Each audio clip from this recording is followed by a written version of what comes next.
आत्मिक यात्रा कार्यक्रम में आपका स्वागत है। आइए हम पास्टर प्रेमाशीष सतमन द्वारा लिखित आज के भक्ति लेख पर चर्चा करें।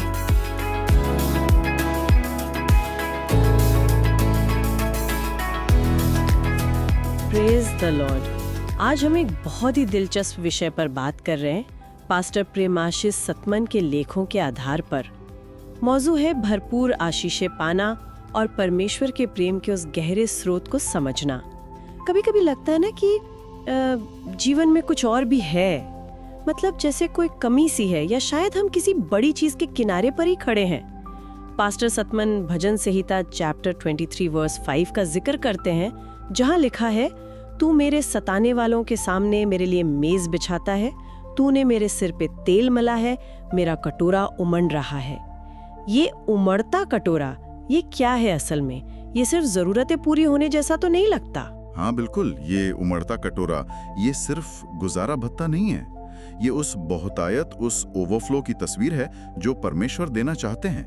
और जैसा इन लेखों में बताया गया है, इसे पाने की चाबी परमेश्वर के प्रेम की गहराई को समझने में है, उसकी स्थिरता को। भजन संहिता 36:7 में लिखा है, हे परमेश्वर, तेरी करुणा कैसी अनमोल है। लेखक इसकी तुलना एक बड़े पेड़ की छाया से करते हैं, जिसके नीचे, जैसा भजन कहता है, मनुष्य शरण लेते हैं। ये एक सुरक्षित जगह है, सिर्फ बचाव नहीं बल्कि पोषण भी। और जब कोई इस प्रेम पर, इस करुणा पर सच में भरोसा करता है, तो नतीजा लेखों के मुताबिक ये नहीं कि कभी कभी आशीष मिल गई, नहीं, बल्कि आनंद, प्रेम, आशीषों का एक लगातार बहने वाला झरना है। एक ऐसी जिंदगी जहां कमी नहीं, बहुतायत है। ये उमड़ता कटोरा और लगातार बहता झरना, ये विचार बहुत शक्तिशाली हैं। लेकिन फिर सवाल उठता है, ये बहुतायत किसके लिए है? क्या ये बस कुछ खास लोगों के लिए है? नहीं, या सबके लिए है? हाँ, ये बहुत अच्छा सवाल है।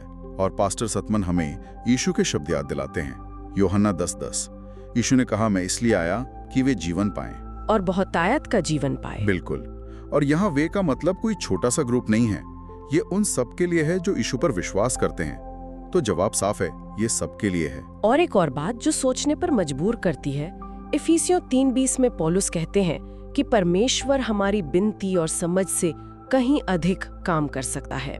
मतलब हम जितना मांग सकते हैं या सोच सकते हैं, परमेश्वर उससे भी ज्यादा। हाँ, कहीं ज्यादा, कल्पना से भी परे। ये पौलुस की प्रार्थना का जैसे क्लाइमैक्स है। वो परमेश्वर की अद्भुत सामर्थ्य की बात कर रहे हैं, और पास्टर सतमन इसे हमारी व्यक्तिगत बहुतायत से जोड़ते हैं। ये ऐसा है जैसे हम एक छोटी सी चीज मांगें और परमेश्वर हमें पूरा खजाना दे दें। वाह, तो ये खजाना है तो सही, पर इसे पाएं कैसे? मतलब रास्ता क्या है? हाँ, तो रास्ता लेखों के अनुसार सीधा है, परमेश्वर के वादों पर विश्वास करना और उनके वचन यानी बाइबल में गहराई से उतरना। 2 पतरस 1:3-4 इस पर जोर देता है। वहां लिखा है, क्योंकि उसके ईश्वरीय सामर्थ्य ने हमें वो सब कुछ दिया है जो जीवन और भक्ति से संबंध रखता है। वो सब कुछ जो जीवन और भक्ति के लिए जरूरी है। जी हाँ।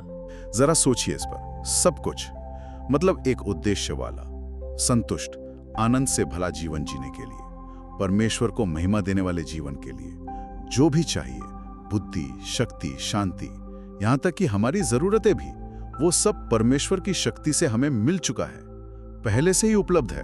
अच्छा, जैसे बैंक में पैसा हो पर निकालना पड़ता है। बिल्कुल सही समझा आपने, एक तरह से वैसा ही है। ये सिर्फ मान लेना नहीं है कि हाँ ऐसा है, बल्कि उस विश्वास पर कदम उठाना है, उसे सक्रिय करना है। तो अगर हम आज की बातचीत का सार निकालें, तो ये है कि जीवन में सच्ची बहुतायत, वो उमड़ता कटोरा, ये परमेश्वर के गहरे, कभी न खत्म होने वाले प्रेम को समझने से आता है, और उनके वचन में जो वादे हैं उन पर सक्रिय रूप से भरोसा करने से, सिर्फ इच्छा नहीं, विश्वास। और पास्टर प्रेमाशीष सतमन के लेख हमें यही करने के लिए उकसाते हैं कि हम अपने विश्वास को जगाएं, परमेश्वर से और ज्यादा अनुग्रह की उम्मीद करें, बेहतर सेहत की, भरपूर प्राविधान की, और उनके वादों में ऐसे गोता लगाएं जैसे कोई खजाने की खोज में लगा हो। बिल्कुल। और ये विचार कि उसकी ईश्वरीय सामर्थ्य ने हमें वो सब कुछ दिया है, ये सच में सोच बदलने वाला है। तो यहाँ एक सवाल छोड़ जाते हैं सबके लिए। अगर कोई सचमुच इस तरह जीना शुरू कर दे, इस विश्वास के साथ कि उसका कटोरा उमड़ने को तैयार है और जो कुछ उसे चाहिए वो पहले से मौजूद है, बस उसे विश्वास से अपनाना है, तो उसकी सोच में, उसके कामों में, उसकी पूरी जिंदगी में क्या-क्या बदल सकता है। आमीन।